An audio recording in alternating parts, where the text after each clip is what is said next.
আসসালামু আলাইকুম, স্বাগতম ওয়ার্ল্ড 26 সংবাদে। আমি মোহাম্মদ জুবাইর রাহান আজকের সব আন্তর্জাতিক খবর নিয়ে হাজির হয়েছি। শুরুতে জানিয়ে দিব সংবাদ শিরোনাম, তারপর বিস্তারিত। ইসরায়েলের পর এবার ইউক্রেনেও হামলা চালানোর ঘোষণা ইরানের। মার্কিন হামলার পরও খার্ক দ্বীপ থেকে তেল রপ্তানি অব্যাহত ইরান। মধ্যপ্রাচ্যে ইসরায়েল গণহত্যার দিকে এগোচ্ছে তুরস্ক। মধ্যপ্রাচ্যের সংঘাতে নিহতের সংখ্যা ২,২০০ ছাড়াল। ইরান যুদ্ধ প্রসঙ্গে যুক্তরাষ্ট্রের আকাশসীমা ব্যবহারের অনুরোধ প্রত্যাখ্যান সুইজারল্যান্ডের। আসসালামু আলাইকুম, স্বাগতম জানাচ্ছি ওয়ার্ল্ড 26 সংবাদে। আমি মোহাম্মদ জুবাইর রহমান। এতক্ষণ শুনছিলেন সংবাদ শিরোনাম, এবার বিস্তারিত। শুরুতেই যে খবরটি নিয়ে আমরা আলোচনা করব তা বর্তমান বৈশ্বিক ভূরাজনীতিতে এক নতুন এবং বেশ উদ্বেগজনক মাত্রা যোগ করেছে। আর তা হল ইসরায়েলের পর এবার ইউক্রেনেও হামলা চালানোর বিষয়ে ইরানের সাম্প্রতিক ঘোষণা বা ইঙ্গিত, যা আন্তর্জাতিক অঙ্গনে তীব্র আলোচনার জন্ম দিয়েছে। এবং এই পরিস্থিতি বুঝতে হলে আমাদের একটু পেছনের দিকে তাকাতে হবে, কারণ গত বেশ কিছুদিন ধরেই মধ্যপ্রাচ্যের উত্তেজনার পাশাপাশি পূর্ব ইউরোপের সংঘাতময় পরিস্থিতি সারা বিশ্বের নজর কেড়েছে।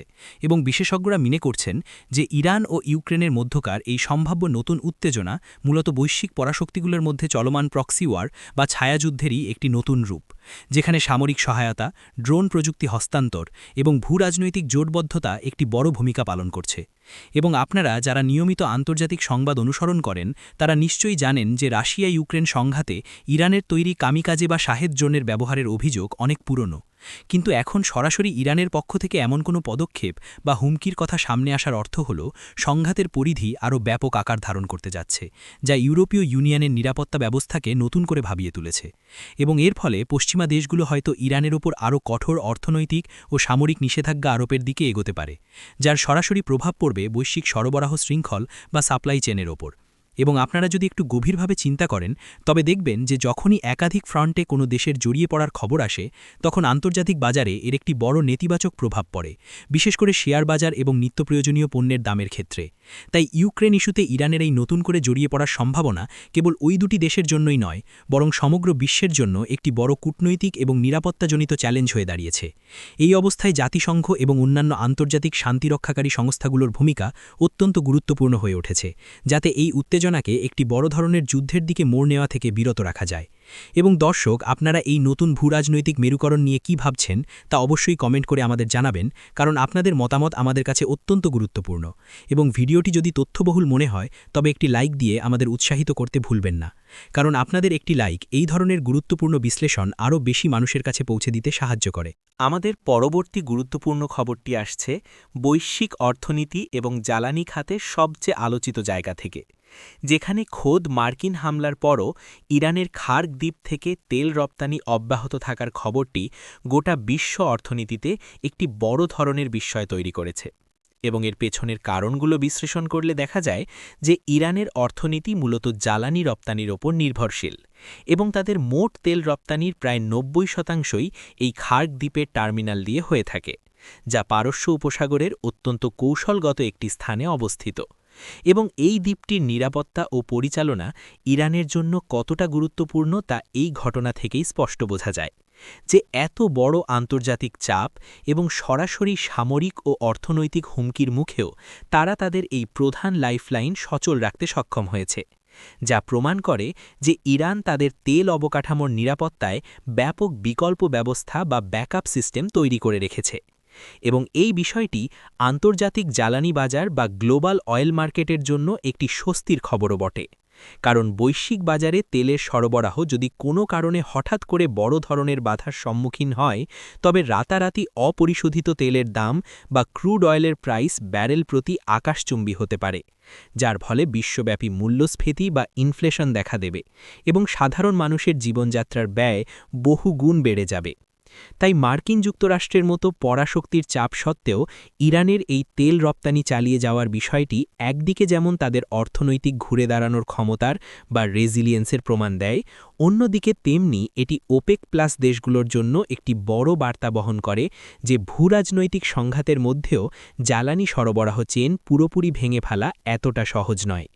তবে পশ্চিমা বিশ্লেষকরা মনে করছেন যে এই পরিস্থিতি দীর্ঘস্থায়ী হলে মার্কিন যুক্তরাষ্ট্র হয়তো তাদের সামরিক কৌশলের পরিবর্তে সমুদ্রপথে নজরদারি এবং অর্থনৈতিক অবরোধের মাত্রাকে আরও বহুগুণ বাড়িয়ে দিতে পারে, যার ফলে চীনের মতো বড় ক্রেতা দেশগুলোর সাথে ইরানের বাণিজ্য নতুন করে চ্যালেঞ্জের মুখে পড়বে। এবং আপনারা যারা অর্থনীতির এই সূক্ষ্ম বিষয়গুলো বুঝতে ভালো, কূটনৈতিক অঙ্গনে এখন সবচেয়ে বড় আলোচনার বিষয় হয়ে দাঁড়িয়েছে তুরস্কের সাম্প্রতিক অবস্থান, যেখানে মধ্যপ্রাচ্যে ইসরায়েলের কার্যকলাপকে তুরস্ক সরাসরি একটি অত্যন্ত গুরুতর আন্তর্জাতিক মানবাধিকার লঙ্ঘনের দিকে এগোচ্ছে বলে মন্তব্য করেছে। এবং এই ধরনের কড়া আন্তর্জাতিক বিবৃতি কেবল দুটি দেশের মধ্যকার সম্পর্কের অবনতিকেই নির্দেশ করে না, বরং এটি সমগ্র ইসলামিক বিশ্ব এবং পশ্চিমা মিত্রদের মধ্যে একটি বিশাল কূটনৈতিক বিভাজন তৈরি করছে। কারণ তুরস্ক ন্যাটোর একটি অত্যন্ত গুরুত্বপূর্ণ সদস্য দেশ হওয়ার পরও মধ্যপ্রাচ্য ইস্যুতে তারা যে স্বাধীন এবং কঠোর অবস্থান গ্রহণ করেছে, তা আন্তর্জাতিক রাজনীতিতে তাদের প্রভাব বিস্তারের একটি সুনির্দিষ্ট কৌশল হিসাবেই দেখছেন বিশেষজ্ঞরা। যেখানে তুরস্ক বারবার আন্তর্জাতিক সম্প্রদায়, বিশেষ করে জাতিসংঘ এবং মানবাধিকার সংস্থাগুলোর কাছে আবেদন জানাচ্ছে যেন তারা এই অঞ্চলে সাধারণ মানুষের নিরাপত্তা নিশ্চিত করতে এবং একটি স্থায়ী যুদ্ধবিরতি বা সিজ ফায়ার কার্যকর করতে দ্রুত ও কার্যকর পদক্ষেপ গ্রহণ করে। কারণ কোনো অঞ্চলে যখন দীর্ঘমেয়াদী সংঘাত চলতে থাকে, তখন সবচেয়ে বেশি ক্ষতিগ্রস্ত হয় সাধারণ নারী, শিশু এবং বয়স্করা, যাদের ঘরবাড়ি, হাসপাতাল, শিক্ষা প্রতিষ্ঠান এবং জীবনধারণের মৌলিক অবকাঠামোগুলো ধ্বংসের মুখে পড়ে। এবং এই মানবিক সংকটকে আন্তর্জাতিক আইনের দৃষ্টিতে বিচার করার জন্য তুরস্ক গ্লোবাল সাউথ এবং অন্যান্য আন্তর্জাতিক ফোরামগুলোতে জোরালো দাবি তুলছে, যা বিশ্ব নেতাদের জন্য এক নতুন কূটনৈতিক চাপ সৃষ্টি করেছে। এর পাশাপাশি এই ঘটনাটি আন্তর্জাতিক বাণিজ্য রুট, বিশেষ করে ভূমধ্যসাগরীয় অঞ্চলে বাণিজ্যিক জাহাজের চলাচলের ক্ষেত্রেও নিরাপত্তাজনিত উদ্বেগ তৈরি করেছে, যা পরোক্ষভাবে বৈশ্বিক অর্থনীতিতে প্রভাব ফেলছে। তাই তুরস্কের এই শক্ত অবস্থান এবং আন্তর্জাতিক বিচারিক কাঠামোর দিকে তাদের এই দিক নির্দেশনা আগামী দিনগুলোতে মধ্যপ্রাচ্যের রাজনীতিতে একটি বড় ধরনের পরিবর্তন বা প্যারাডাইম শিফট আনতে পারে বলে অনেক বিশ্লেষক মনে করছেন। এবং এই পুরো পরিস্থিতিটি প্রমাণ করে যে আজকের দিনের বিশ্ব রাজনীতি কতটা জটিল এবং একে অপরের সাথে গভীরভাবে সম্পৃক্ত। তাই দর্শক, আপনাদের কাছে আমাদের প্রশ্ন, আপনারা কি মনে করেন তুরস্কের এই কূটনৈতিক চাপ আন্তর্জাতিক অঙ্গনে কোনো দৃশ্যমান শান্তি প্রক্রিয়ার সূচনা করতে পারবে? আপনাদের মূল্যবান চিন্তাভাবনা নিচে কমেন্ট বক্সে শেয়ার করুন। আন্তর্জাতিক সংঘাতের সবচেয়ে মর্মান্তিক ও হৃদয় বিদারক দিকটি হল সাধারণ মানুষের ওপর এর প্রভাব। আর আজকের একটি অত্যন্ত দুঃখজনক খবর হল, মধ্যপ্রাচ্য সংঘাতে নিহতের সংখ্যা ইতিমধ্যে ২২০০ ছাড়িয়ে গেছে। এবং এই সংখ্যাটি কেবল একটি পরিসংখ্যান নয়, এটি নির্দেশ করে এক গভীর মানবিক বিপর্যয়ের দিকে, যেখানে হাজার হাজার পরিবার তাদের প্রিয়জনদের হারিয়েছে এবং অগণিত মানুষ তাদের ভিটেমাটি ছেড়ে উদ্বাস্তু বা রিফিউজি হতে বাধ্য হয়েছে, যা আন্তর্জাতিক রেড ক্রস, ইউনিসেফ এবং বিশ্ব স্বাস্থ্য সংস্থার মতো মানবিক সহায়তা প্রদানকারী প্রতিষ্ঠানগুলোর জন্য একটি বিশাল চ্যালেঞ্জ হয়ে দাঁড়িয়েছে। কারণ এই সংঘাতপূর্ণ এলাকাগুলোতে জরুরি চিকিৎসা সামগ্রী, বিশুদ্ধ পানীয় জল, খাবার এবং বাসস্থানের তীব্র সংকট দেখা দিয়েছে। এবং অনেক ক্ষেত্রে দেখা যাচ্ছে যে আন্তর্জাতিক সাহায্য বা ত্রাণের ট্রাকগুলো নিরাপত্তাজনিত কারণে সঠিক সময়ে ক্ষতিগ্রস্ত এলাকায় পৌঁছতে পারছে না, যার ফলে আহতদের চিকিৎসা প্রদান প্রায় অসম্ভব হয়ে পড়ছে। এবং হাসপাতালে ওষুধের মজুদ শেষ হয়ে যাওয়ায় চিকিৎসকরা অত্যন্ত কঠিন পরিস্থিতির মধ্যে কাজ করছেন। আর এই ধরনের দীর্ঘস্থায়ী সংঘাতের ফলে ওই অঞ্চলের অর্থনীতি ও সামাজিক কাঠামো এমনভাবে ভেঙে পড়ে, যা পুনরায় গড়ে তুলতে কয়েক দশক সময় লেগে যেতে পারে। এবং এই বিপুল সংখ্যক প্রাণহানির পর আন্তর্জাতিক মহলে এখন একটাই জোর দাবি উঠছে যে অবিলম্বে একটি মানবিক করিডর বা হিউম্যানিটেরিয়ান করিডর স্থাপন করা হোক, যাতে অন্তত আটকে পড়া সাধারণ নাগরিকদের নিরাপদে সরিয়ে নেওয়া যায় এবং তাদের কাছে প্রয়োজনীয় সাহায্য পৌঁছানো সম্ভব হয়। কারণ আধুনিক বিশ্বে কোনো রাজনৈতিক বা ভৌগোলিক বিরোধের কারণে এত বিপুল সংখ্যক মানুষের জীবন বিপন্ন হওয়া কোনোভাবেই কাম্য হতে পারে না। এবং এই পরিস্থিতি থেকে উত্তরণের একমাত্র উপায় হল সব পক্ষকে আলোচনার টেবিলে ফিরিয়ে আনা এবং একটি আন্তর্জাতিক মধ্যস্থতার মাধ্যমে স্থায়ী সমাধানের পথ খোঁজা। আমরাও আমাদের এই সংবাদ মঞ্চ থেকে আশা করি খুব দ্রুত এই অঞ্চলে শান্তি ফিরে আসবে এবং সাধারণ মানুষের জীবনের নিরাপত্তা নিশ্চিত হবে। কারণ মানবতার জয়ই হল যে কোনো সভ্য সমাজের সবচেয়ে বড় অর্জন। তাই এই কঠিন সময়ে আপনারা যারা আমাদের সাথে আছেন, ভিডিওটি বেশি বেশি শেয়ার করে বিশ্ববাসীর কাছে এই মানবিক সংকটের বার্তাটি পৌঁছে দিতে সাহায্য করুন। আজকের আলোচনার শেষ পর্যায়ে আমরা ইউরোপের একটি অত্যন্ত গুরুত্বপূর্ণ কূটনৈতিক এবং আন্তর্জাতিক আইনের দৃষ্টিকোণ থেকে নেওয়া সিদ্ধান্তের দিকে নজর দেব, যেখানে ইরান যুদ্ধ বা সম্ভাব্য সংঘাত প্রসঙ্গে যুক্তরাষ্ট্রের মতো একটি পরাশক্তির আকাশসীমা ব্যবহারের অনুরোধ সরাসরি প্রত্যাখ্যান করেছে ইউরোপের দেশ সুইজারল্যান্ড। আর এই সিদ্ধান্তটি আন্তর্জাতিক রাজনীতিতে অত্যন্ত তাৎপর্যপূর্ণ, কারণ আপনারা হয়তো অনেকেই জানেন যে সুইজারল্যান্ড ঐতিহাসিকভাবেই একটি সম্পূর্ণ নিরপেক্ষ বা নিউট্রাল রাষ্ট্র এবং 1815 সালের ভিয়েনা কংগ্রেস থেকে শুরু করে আজ পর্যন্ত তারা তাদের এই স্থায়ী নিরপেক্ষতার নীতি কঠোরভাবে মেনে চলেছে, যার অর্থ হল তারা বিশ্বের কোনো সামরিক জোটে যোগ দেয় না এবং অন্য কোনো দেশের মধ্যকার যুদ্ধে তাদের ভূমি বা আকাশসীমা কোনো সামরিক উদ্দেশ্যে ব্যবহার করতে দেয় না।